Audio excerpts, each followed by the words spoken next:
Good evening, I'm Ces Oreña-Drilon. I'm Pauline Verzosa. And I'm Shawn Yao. The big stories tonight. President Bongbong Marcos goes by the numbers in assessing how flood control projects went between July 2022 and May 2025. Initially, there are about 6,000 projects worth over 350 billion pesos that lack clear details, while 15 construction firms cornered contracts. And maneuvers of Chinese ships backfire off the disputed Bajo de Masinloc or Scarborough Shoal. A Chinese Navy ship collided with one of its own as they tried to chase down Filipino vessels on a supply run. And Senator Erwin Tulfo and his neighbors over at Greenhills East have mended fences after last week's heated exchange over a proposed condo development. That is a very big number. It is impossible to have the exact same project to the exact same amount with the exact same contractor. There are not assessments. We are not accusing anyone of anything yet. President Bongbong Marcos has flagged about 6,000 flood control projects worth 350 billion pesos lacking clear structure. And the audit has just begun. The chief executive made a comprehensive presentation.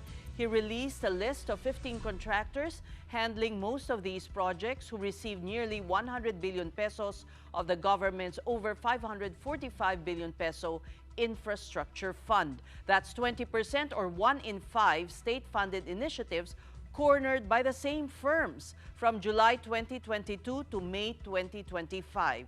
5 of these companies supposedly had projects in almost all regions nationwide.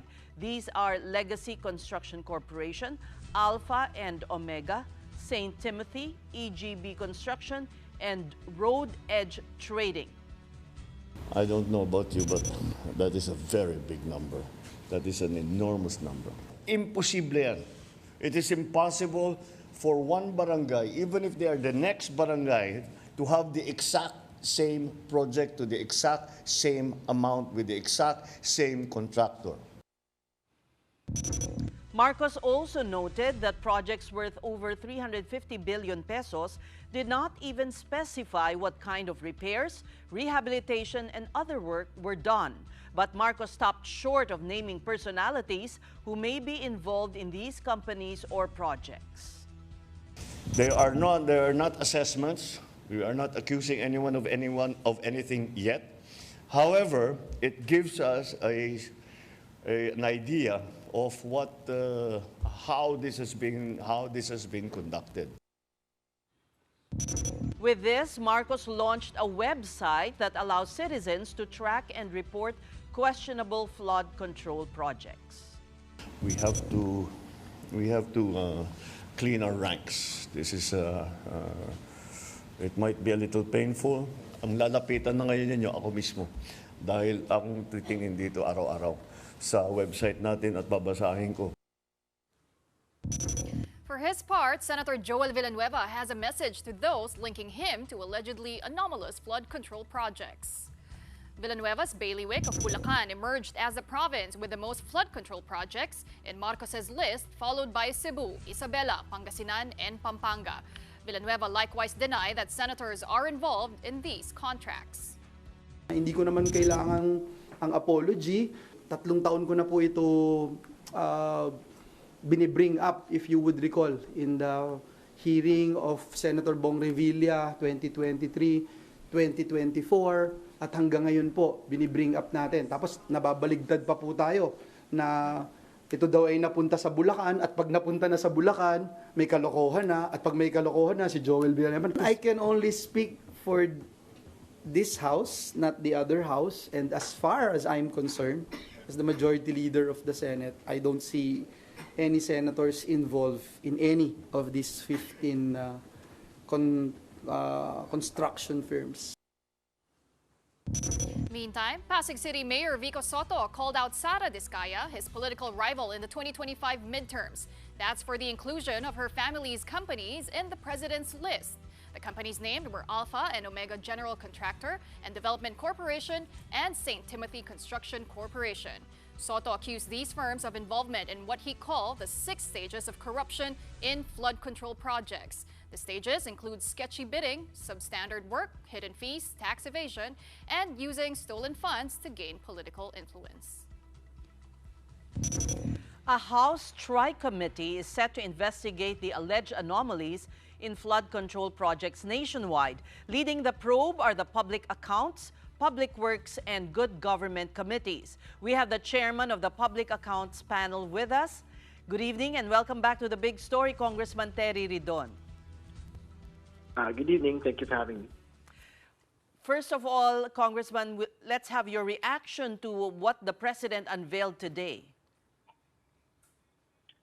Well, of course, we welcome the intervention made by the President. The website is a step towards transparency and accountability, particularly because he made the list public and the public can actually make a report on whichever observations they may have on the flood control projects around the country today.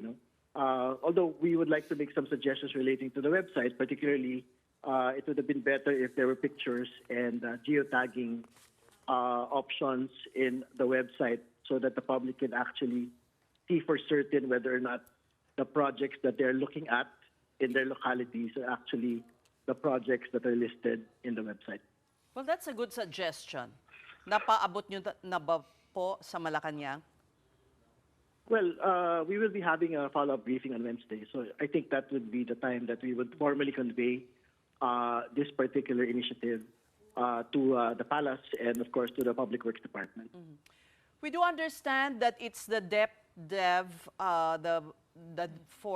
which was, of course, the old NEDA, that will undertake the audit of these flood control projects. Are you, because there have been some calls as well for the DPWH Secretary to take a leave while this investigation is ongoing? Yes, that's correct. I think it is the President that has made this decision to make sure that it is not the DPWH that will conduct its own internal audit, which is why he has deployed the DepDev to do the executive department audit relating to flood control. So we are hopeful that they will be able to look at the particular details, again, on what the President has stated on whether these are actually completed projects, incomplete projects, delayed projects, substandard projects, or at worst, ghost projects. Mm-hmm. We understand you had a briefing with the DPWH and other stakeholders not too long ago. Can you tell us what happened in that briefing? And can you disclose the information you received? Well, the DPWH then had made the commitment that as soon as they had submitted to the President the list of all flood control projects, they will submit the same list to Congress. So as soon as we have the briefing on Wednesday, we would expect the entirety of the list to be submitted formally to Congress as well. And again, we will ask them on Wednesday on whether or not in the list that they had actually compiled and submitted to the President, whether there actually exists substandard, incomplete, delayed, or at worst, ghost projects in the listing that they had made. Kung Terry, when do you expect to start the first round of hearings? Will this be under the TRICOM? Because you've already thrown the challenge to Baguio City Mayor Magalong and Senator Ping Lacson, who have said meron silang hawak ng mga pangalan, no? But they want the proper forum to be able to disclose these.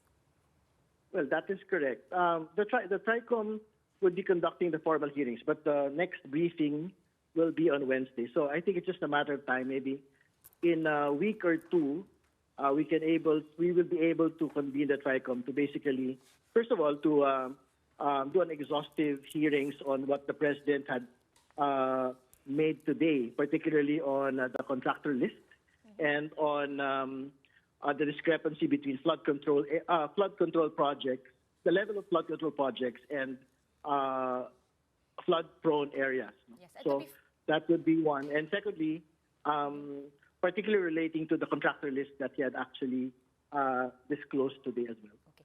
And how do you plan to investigate the possible involvement of your colleagues in the lower house? Because, you know, if you look at the DPWH proposed budget, no, versus lahat ng mga insertions na pumasok doon, I mean, we can't really say, no, squarely put the blame on the DPWH. So have you started thinking along those lines on how you're going to do that?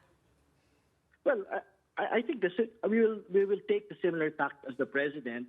The president today had been very clear that he will be circumspect in actually making accusations, and that is the same conduct of how the Tri-Committee will do it. No? So Mayor Magalong and Senator Lacson had been stating that they have names, no, of supposed legislative contractors that have been undertaking flood control projects. No? So we are waiting for them actually to provide the names.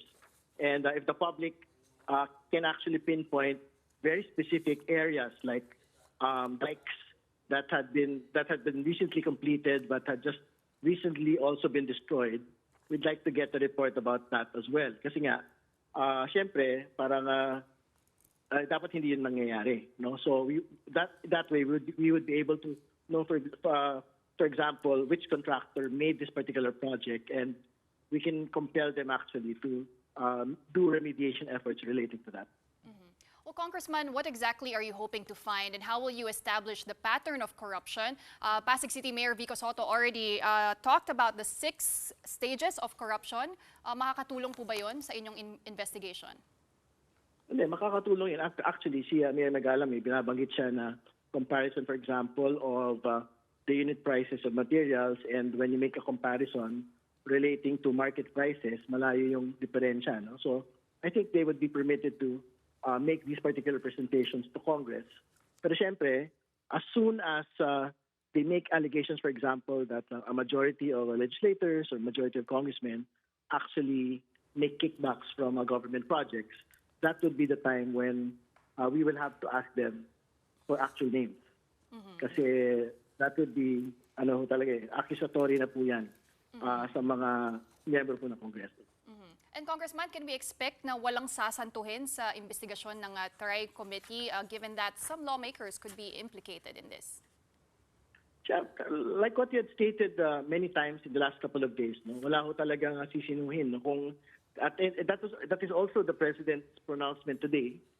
Talaga kung may mga kaibigan siya na matatamaan po talaga, pasensya na lang po. And I think that is the same conduct that we would want to see as we proceed with the TRICOM hearings relating to the flooding around the country po. Pero nabanggit rin ni Mayor Magalong, no, na minsan kasi walang paper trail, no, like some lawmakers, of course, magda-divest sila. So pag tinignan mo yung GIS SEC, of course, they've divested. So how deep can we actually, count on these investigations to go? Yeah, but again, to be very clear, no, this is not a witch hunt. Kumbaga, if you make an accusation, you actually have to be ready with the particular documents, with the particular evidence. No? So that is his risk, when he wants to go to Congress. Kasi kasi people will have to make accusations and identify names under oath. So ibig sabihin, in the same manner that the accused legislators will be subject to the same scrutiny, the one who is making the accusation will be subject to the same scrutiny din po, in that particular committee. On another issue, but still concerning corruption, and it was raised in your committee, that solid waste management is also a big source of corruption. Is there going to be a parallel investigation into this? Well, actually po, in the Wednesday briefing, it's not just going to be DPWH anymore. No? So very important to make accountable those that are involved in flood control or infrastructure corruption. Pero we have to look at flooding in a more holistic manner. Correct. So we'll invite po the DNR, MMDA, and DOST, no, para to look into the other reasons for the flooding. Kasi it's not just the failure or substandard flood control facilities that is the cause of the flooding po. So, yan po, mapag-uusapan din po yung binabanggit po rin yung solid waste kasi siyempre, yung pong usapin po ng basura, talagang malaking usapin din po yan. Sa usapin po ng management ng pagbabaha.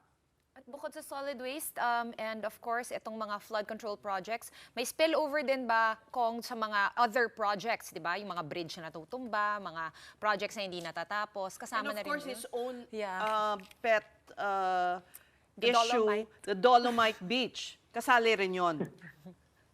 Well, una, to be very clear, no, relating to the flooding po, syempre, aside from the solid waste issues, yun nga, we would want to be able to see whether or not yung pong reclamation has an impact on Manila Bay flooding, Metro Manila flooding. Yung Dolomite, yes, correct. We will look at that. And syempre, particularly the bridge that you are mentioning, I think as soon as it gets referred to our committee po, yung pong Kabagan Isabela Bridge, yung failure po niyan, failure of design, Yeah. and yung pong ilang mga particular issues po dyan, we will look into that as well. Kasi it was mentioned by the President in the State of the Nation address. Well, we thank you for joining us. There's a lot of work for you to do. That was House Public Accounts Committee Chairman, Representative Terry Ridon. Okay, from flooding, we go on to the weather. Pag-asa is still keeping close watch on severe tropical storm Goryo as it continues to traverse the Philippine Sea. It is still quite far from land, more than 1,000 kilometers east of extreme northern Luzon. Goryo is moving in a west-southwestward direction and has slightly decelerated, allowing it to further pack in strength from the sea. Pag-asa still does not see Goryo directly affecting the country's weather in the next 3 days. But it could turn into a typhoon before exiting the PAR and making landfall over Taiwan on Wednesday. Also, in case Goryo's track heads further south, there is a huge possibility that wind signal number 1 could be hoisted up over extreme northern Luzon in the coming days.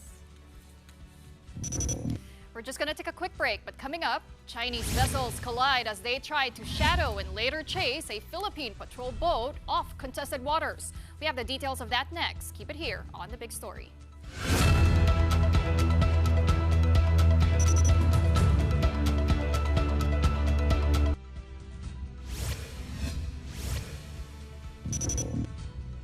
You're watching The Big Story here on One News. Chinese vessels once more harassed Philippine ships on a supply mission to Bajo de Masinloc or Scarborough Shoal. Only the action that happened earlier in the day backfired on Beijing. It all started when Filipino vessels BRP Teresa Magbanwa and BRP Suluan carried out a kadiwa para sa mangingisda, an initiative for 35 Filipino fishermen in the area. Chinese ships blocked them through dangerous maneuvers and even aimed water cannons at BRP Suluan, while Chinese Coast Guard ship 3104 chased Suluan. It accidentally slammed against People's Liberation Army Navy ship 164 that was also monitoring Filipino vessels in the area. CCG 3104 sustained substantial damage on the forecastle, rendering it no longer seaworthy. Despite the harassment, the Philippine Coast Guard still offered medical support to injured Chinese. This is Philippine Coast Guard vessel BRP Teresa Magbanwa, MRRV 9701.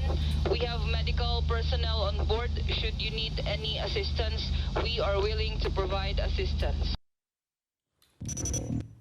Now let's hear more about the encounter at Bajo de Masinloc today with Commodore J. Tariela, PCG spokesperson for the West Philippine Sea. Good evening, Commodore. Thank you for joining us here on The Big Story. Good evening, Mrs. and Shawn and other pretty lady who's joining the show. Pauline. Pauline? Hi, Commodore. Pauline. Good evening.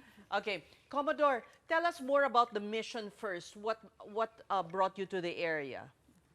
Well, the mission of the Philippine Coast Guard is to carry out the Kadiwa program that we have for the Filipino fishermen, wherein the Philippine government will provide fuel subsidy and even ice to our Filipino fishermen so that they can be able to prolong their fishing venture in Bajo de Masinloc. So that is the mission objective. That's the reason why the Commandant Admiral Ronnie Hilgavan has deployed the BRP Suluan, the 44-meter vessel, and BRP Teresa Magbanwa, the biggest Coast Guard vessel that we have. Commodore, just to confirm, is this a kind of a same as the Kadiwa program of the President, meaning is this also a palace initiative? And is the Coast Guard the main executors of this program? Yes, this is pretty much like the Kadiwa program of the Office of the President, but we are in partnership with the Department of Agriculture, knowing for a fact that the Kadiwa is actually a program under the Department of Agriculture. We basically allow the Filipino fishermen to sell their own fresh catch directly to the Coast Guard, to the fish courier that we are also manning, so that they will no longer have any concern in passing their fresh catch to the market. So this is a regular assistance given by the Coast Guard to the fishermen in the area. Well, technically, Ms. says the basis of our deployment is whenever we monitor a large number of Filipino fishermen in Zambales or even in Palawan. If we were able to monitor more than 20 or 30 Filipino fishermen, then we sail our fish courier to carry out the Kadiwa program. So it has come to that. When we have a large group of fishermen, you expect harassment from the Chinese vessels. Well, not always. There were instances that there are a large number of Filipino fishermen that they are not subject to harassment of the Chinese Coast Guard. There are also instances like this, like what happened this morning, wherein the Chinese Coast Guard are pretty much aggressive in preventing the Philippine Coast Guard vessels in meeting up with the other Filipino fishing boats. So how did it begin? How did the harassment begin? Well, as early as 6 a.m., we monitor the China Coast Guard 3104 tailing the Philippine Coast Guard vessel. And then by 7 a.m., the PLA Navy 164 also joined the China Coast Guard in tailing the Philippine Coast Guard vessel, the 44-meter vessel. By 8:15, there were already like two of them. On the left side, there is China Coast Guard 3104. On the right side of the Philippine Coast Guard vessel, we have the PLA Navy warship. And what happened was we increased our speed, the 44-meter vessel, and the China Coast Guard also did increase her speed. And when the PLA Navy warship made a sharp left turn, that's the time that there was a miscalculation on their part. It was the Chinese Coast Guard who eventually rammed the forward portion of the PLA Navy warship. Well, Commodore, the collision did result in substantial damage to the Chinese Coast Guard's ship. And we did hear in that soundbite na nag-offer pa nga yung Philippine Coast Guard ng assistance to help. Did the CCG respond to that, or did they just ignore it? No, they didn't respond. They just ignored it. And we think that the PLA Navy warship is the one who provided assistance to the damaged China Coast Guard vessel. Commodore, let me just clarify, no? Yung hinaharas ng PLA Navy ship and Chinese Coast Guard ship is yung ships ng Coast Guard and not the fishermen initially, or how did that happen? Well, what they usually do whenever we have this program of providing fuel subsidy to the Filipino fishermen is that they always attempt to separate the Coast Guard or even the Bureau of Fisheries and Aquatic Resources vessel from the ordinary Filipino fishermen. So the one that is being targeted for harassment is actually the government vessels, whether you are BFAR or you are the Coast Guard. Okay. So what the mission is, they do not want the assistance to reach the fishermen. They're blocking the Basically, assistance. that's their objective. Yes. Were you able to give the assistance? Yes. After all this commotion, the Philippine Coast Guard 9701, which is the largest vessel that we have, was able to escort the other Filipino fishermen to a much more safer place that is not that far from the Chinese Coast Guard, but it allowed us to distribute the fuel subsidy and ice. We ended around 4 p.m. this afternoon, and there were 35 Filipino fishermen who benefited from the Kadiwa program this afternoon.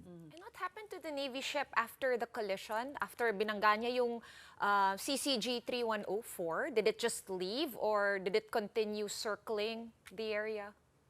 No, she's more preoccupied in providing assistance to the damaged China Coast Guard vessel. Well, Commodore, I remember back in March, the PCG did launch this Angels of the Sea initiative, wherein you use female personnel to do the radio communications with foreign Coast Guard. So is that still in place? Were female personnel doing the communicating to de-escalate tensions? Well, yes. The idea of the Angels of the Sea is actually a project of the commandant, the incumbent commandant right now, Admiral Ronnie Hilgavan. It was his idea to use female radio operators, hoping and believing that we can be able to de-escalate the tension every time that the female operators are the one doing the challenge and even asking for the intention of the Chinese Coast Guard vessels. Did the Chinese vessels leave the area? What happened after this collision? And when you brought the Filipino fishermen to a safer area? Are they still there? Well, they were. Yeah. They were more focused in looking after the damaged Chinese Coast Guard vessel. Pretty much they were spent their remaining hours while we were distributing fuel. Also looking after how to repair the damaged China Coast Guard vessel. Parang nakarma ba sila? Ganun, Commodore. Well, I don't want to wish a bad thing for other users of the sea, since it's our job to ensure safety at sea. We warned the Chinese government a lot of times since 2 years ago. We were telling them that everybody should adhere to the collision regulation.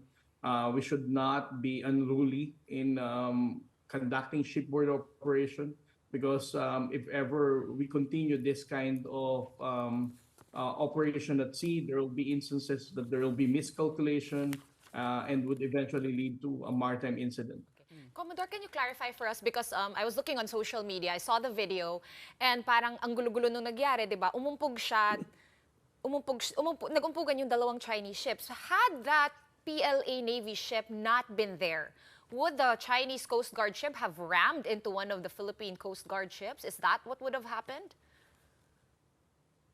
Well, that would be possible, but I don't think that it would have so much impact, because BRP Suluan, or the vessel that she is chasing, is actually moving forward at a very fast pace.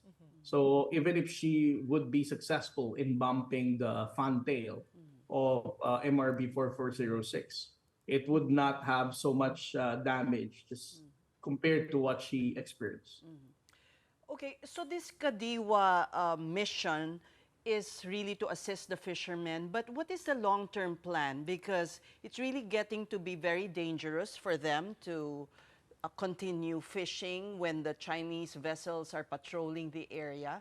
And we see that their boats are really, could be stronger, could be bigger. What other aid can the government give the fishermen? Well, right now, under this administration, President Marcos has directed the Philippine Coast Guard and the Bureau of Fisheries and Aquatic Resources to prioritize the safety of our Filipino fishermen. This is actually the reason why our limited Coast Guard assets are strategically deployed in those identified traditional fishing grounds for our Filipino fishermen, so that they will not be subjected to harassment by the Chinese Coast Guard. Now, moving forward, what is next after that? The national government is also supportive of the capability development of the Coast Guard. For example, by 2027, we'll be receiving 5 more 97-meter vessels that we have, and 40 more vessels that will be constructed also from France. So the capability development is also a plan to ensure that the safety and security of the Filipino fishermen will still be done by the government. And I think the other tire of our efforts is we still engage the People's Republic of China through diplomacy. This has been the direction of the president since he was elected as president. we are still believers that of diplomacy is the only way to go for us to settle our differences with that of the People's Republic of China. Well, Commodore, President Marcos did already say that in case a war ensues between China and Taiwan, we have to be prepared because we will get dragged into that mess, whether we like it or not. How significant is that for our troops that the chief executive is taking this approach?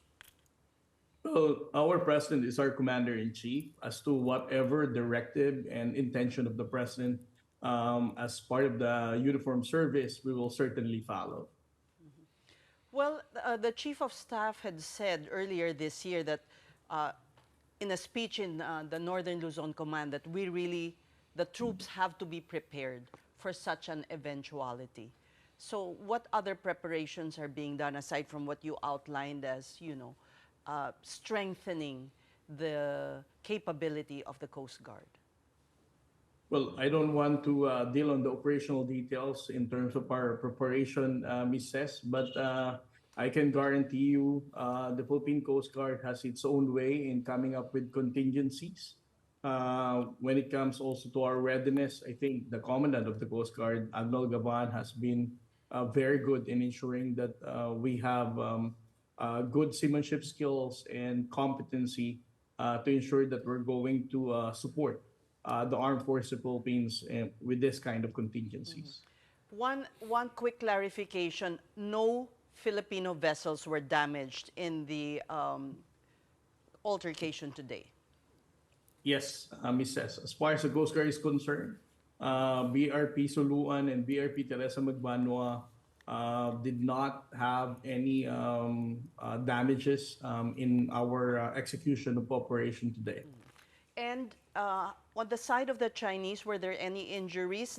I understand that they made a statement, but they did not acknowledge any collision occurring. There was no mention of it. Yes, the Chinese Coast Guard spokesperson issued a statement, but they never admitted that there are Chinese Coast Guard personnel who might got injured or who went overboard because of the collision. Okay. Last question, Commodore, and I'm sure you assisted in the making of the film Food Delivery. Have you seen it, the documentary? Yes, the Philippine Coast Guard is also in support of ensuring that the food delivery documentary will also be screened in different parts of the country. We believe on the message of this documentary that is very essential for our Filipino countrymen.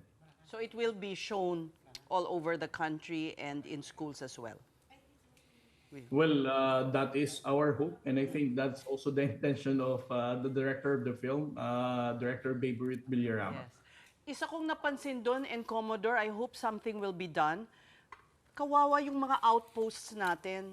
I mean, it has to be more humane, I suppose, for our Coast Guard personnel who live there for months on end. There's no water. Marami namang technology, di ba? Like solar, power, reverse osmosis for water. Anong comment nyo po?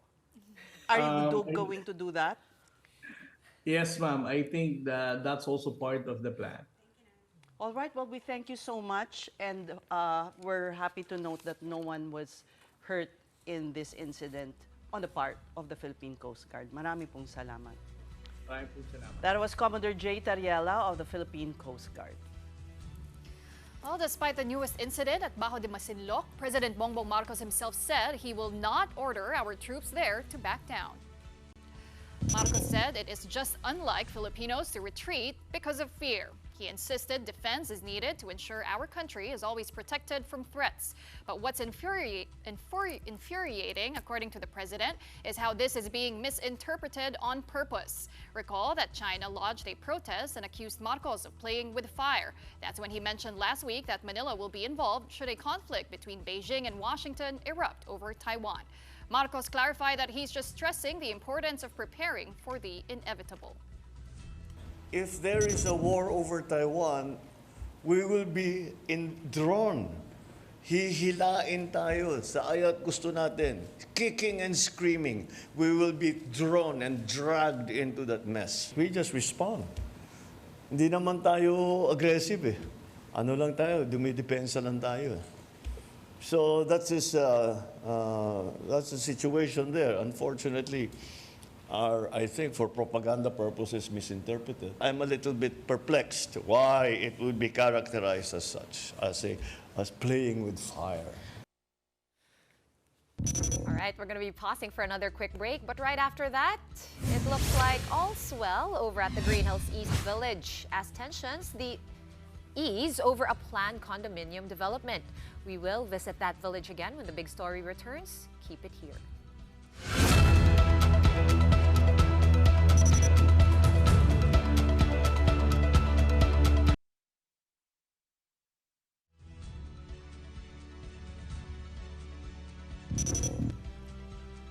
Welcome back to the big story. Senator Erwin Tulfo has mended ties with fellow homeowners at Greenhills East Village after their heated confrontation last week. Tulfo apologized to Margarita Tan Climaco, the barangay captain of Wakwak Greenhills East in Mandaluyong, as well as to a concerned homeowner. That's for accusing them of greenlighting the 72-story high-rise condominium planned along Ortigas Avenue.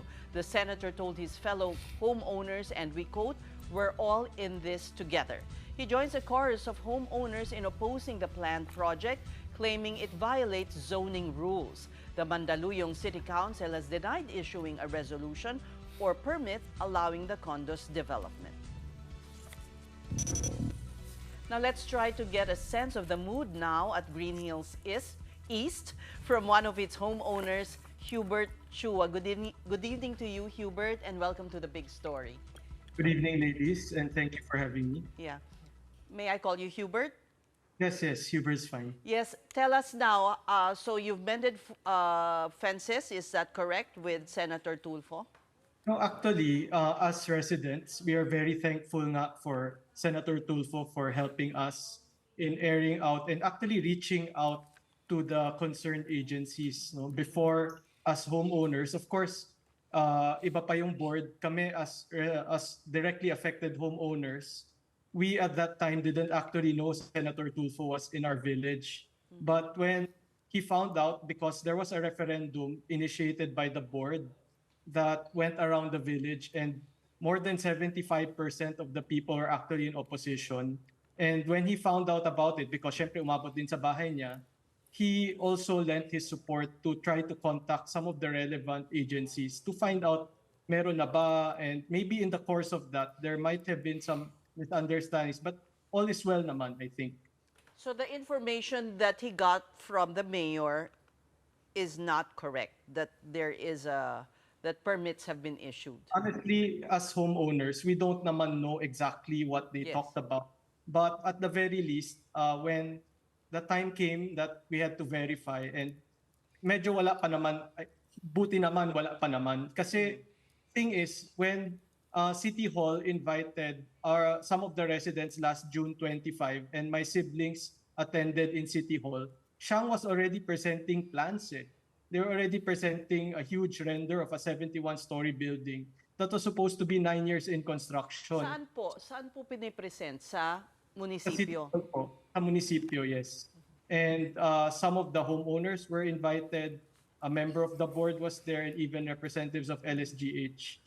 So, siyempre yung 71-story, pinipresent now with the render, with some plans, and it seemed as if it was really going to push through. So, a lot of us did assume that they were already there with the filed permits, with all of this. Kasi otherwise, why would they be presenting such detailed plans, diba? Right. Well, at issue here really is more than just the quarrel among residents and with Senator Tulfo and the municipio, is really how zoning rules are implemented in our country. And so tell us about the zoning regulation, the restrictions in that particular area where this property developer wants to put up that 72-story condominium. Yan nga. In fact, kami as homeowners, we don't want to divert the attention away from the real issue here, which is dun sa zoning, sa Ortigas Avenue, it's C2. And then sa loob ng village is R1. So both residential and C2 have height limits. And dun sa zoning ng residential, hindi talaga pwede yung pinopropose nila na 71-story. Not at all. And even in the commercial along Ortigas, can you imagine what kind of traffic that will cause? And of course, for both LaSalle Greenhills, which is beside on the other side, and us as an affected homeowner, we will definitely be affected. Hubert? Can you imagine? Yes, sorry. Yes, can you clarify, no? It's 6,500 square meters yung total area that they're planning to build on. But can you tell us, ilang lote ba ito? Ilang lote yung C2 at ilang lote yung R1? At ikaw nga ba talaga ang kapitbahay niya?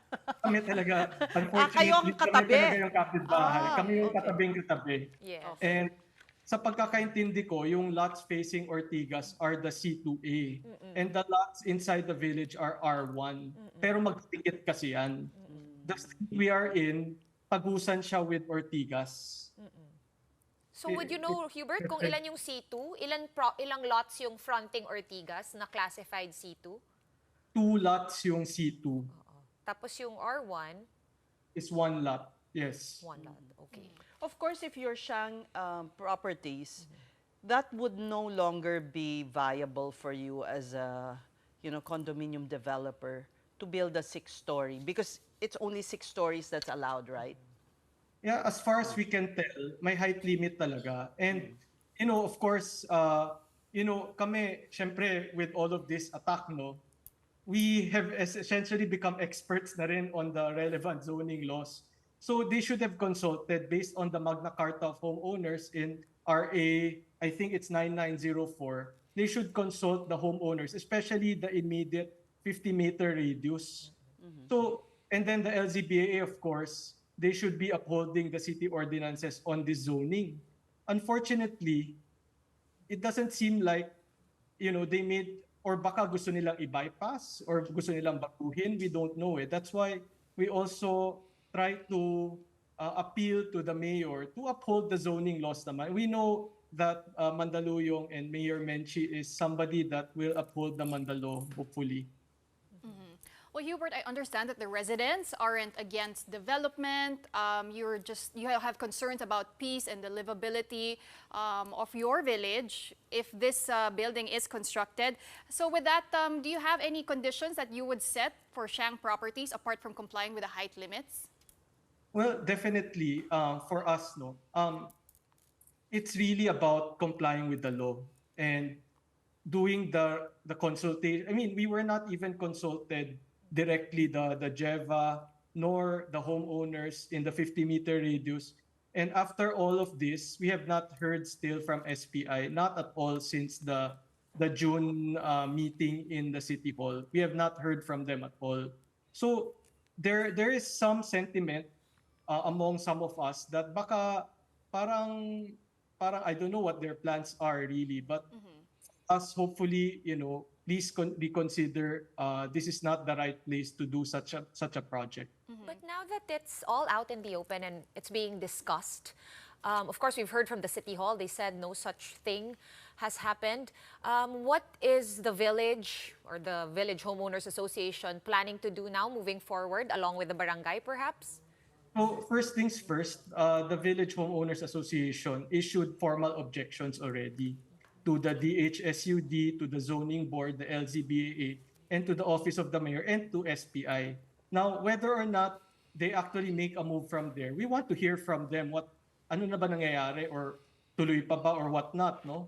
However, more than that, we want to be vigilant kasi although we have received formal notice that no permits have been issued, that does not mean nothing will be issued in the future, di ba? All right, but on the shouting match that occurred, no charges will be filed against each other because we understand that a case has been filed. I don't know if that is true or not. Can you clarify? Well, we have no knowledge of any such case being filed, and umattend kami sa event as homeowners, and we were also surprised at the things that happened. However, I think we did a referendum. The village board sent out a referendum, and I think more than 75% of the residents were unanimous, or well, not unanimous, but against it, and some of those who weren't able to sign were maybe abroad or something. And nobody has said that they are actually in support of such a project. So in case that there have been tensions, I think that these are all normal as heightened ang emotions, but that does not detract from the fact that we are all really against. It's just a matter of, different people sharing different opinions or maybe thoughts on why this was, bakit nangyari itong project and all of that. But I think this does not detract that we did have a referendum, and the results of the referendum were in fact sent to the relevant parties. The whole village is against it. And have you coordinated with the barangay? Have you guys now agreed on some sort of battle plan moving forward?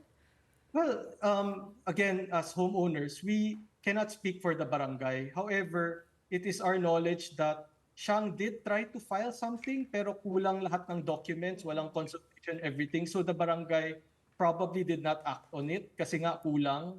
But at the same time, we cannot speak for them, but we enjoin them to also be with us in this fight. Kasi at the same time, it's all really in violation of the law.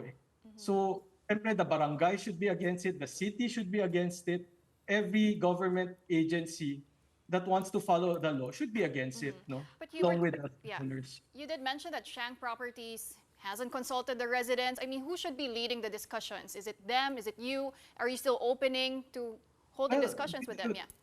They should invite the JEVA and the residents. So, dalawa yan, di ba? The board of the JEVA and the affected residents, the ones really near the village. And yun talaga, kasi we are the ones that will be affected. Lalo na kami, we're directly beside it. We have an 80-year-old father, definitely will be affected by asthma or any of these particles coming in, lalo na through the excavation. And, the noise and all of that is essentially going to make our place unlivable. Not just us, but the whole residents. We are all concerned about so many things that negative, that this development might occur. Kasi if you allow this to happen, sunod-sunod na yan eh. What's to stop? Have there been any other projects of the same kind? Because we can see that it's become really busy in East Greenhills. Well, So, for one, nothing that high, for sure. but have there been any violations of restrictions, of zoning restrictions in your area? Sa pagkakaalam ko kasi sa East Greenhills, it's only been low-rise. However, I know that some people have opposed it as well in the previous boards. But we are not as, ako, homeowner ako, di ba? I'm not naman part of the board. I've never been part of the board. So, hindi ako privy in some of these things that they could have fought against it. May natuloy, may hindi natuloy. But this one, it's very egregious kasi 71-story nga eh. This is not even... You can see in Connecticut, Connecticut? It's very busy. It's very busy. And most homes have been turned into restaurants and establishments. Pero to be fair, nothing has been... I pass there every day and medyo hindi naman siya more than 3 floors. In fact, yeah, that's right. Kaya nga, honestly, more than anything, we are very thankful for those who are, with us in the fight, the residents, the board, especially Senator Tulfo, for bringing this to light. Kasi before this, we did not know exactly how to get it. Kami, katabi kami, di ba? Hindi naman kami, we're not exactly authorities here, right? All right. We thank you for your time. Hubert Chua, a resident of East Greenhills. Yes, thank you very much and appreciate it. And in other news, Toyota Motor Philippines has capped the final leg of its 2025 racing season in Clark, Pampanga. Mobile journalist Ivan Tarinque has that report. The Toyota Gazoo Racing Philippine Cup has brought yet another action-packed wheel-to-wheel racing for its third and last weekend race of the year at Clark International Speedway in Pampanga. Racers have shown their grit, instinct, and strategy to overtake one another. Some tried to squeeze their opponents. No one wanted to be left behind. After all, it's now or never for the racers. For Toyota President Masando Hashimoto, who competed in the novice category and finished in the podium, The intensity was strongly felt inside the track. I'm enjoying it. Say, watching the two guys in front are battling each other. That type of feeling coming up, and I'm quite enjoying the race itself. It's not only sprint races that the jam-packed crowd had witnessed, but also cars from drag races. And the thrill didn't stop there. The star of the show, the Tamaraw Sprint Race, captained by former Vios Cup champions. The modified Tamaraw drop side featured an upgraded suspension and added safety features that improve its handling and power. Yeah, we focused on suspension and safety upgrades. So right now we're still in the process of finishing the product for next year. Ideally, we grow the grassroots lower than that, but at the same time we grow the opportunities above that as well. In the end, Luis Moreno emerged victorious in the novice class, who went from sim racing to champion in real life. Cebuano racing driver Jesse Garcia of Avengers Racing Team won the sporting class division. And Russell Cabrera, also from Cebu, walked away as champion in the super sporting class. Well, it's not all racing cars. Spectators also enjoyed booth and other activities. And the day won't end without personal interaction with the Kazoo racing teams. The race has brought immense excitement, not only for car enthusiasts, but also families. We'd like to thank everyone who joined us from our first race weekend all the way to our race weekend 3, and especially those who visited the Villar Street race a couple of months ago. And we hope you join us again next season for more exciting races. Mobile Journal Ivan Tarinque, we are One News. And for our big picture tonight, the wait is over for the newest music countdown show.